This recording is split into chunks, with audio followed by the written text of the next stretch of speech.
ओडापड़ा block अंतर्गत गुड़ियाकाटेणी छक निकटस्थ दशदेवी पड़ियाठारे ढेंकानाल जिलास्तरीय मेडिकल टीम बा Dhenkanal premier league cricket tournament अनुष्ठित हो जाइछि।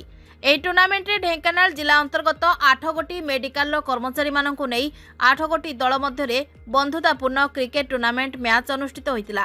ଏହି ଟୁର୍ଣ୍ଣାମେଣ୍ଟର ଫାଇନାଲ ମ୍ୟାଚ୍ରେ ମଠ କରାଗଳା ସହିତ ବିରାଶାଳ ମଧ୍ୟରେ ଅନୁଷ୍ଠିତ ମ୍ୟାଚ୍ରେ ମଠ କରାଗଳା ବିଜୟୀ ହୋଇଥିଲେ।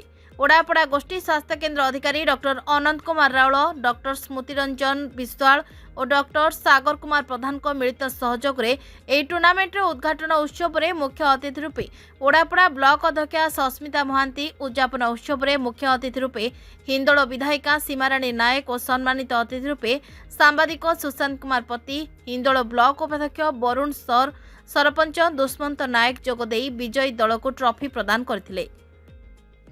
ब्यूरो रिपोर्ट विचित्र दुनिया।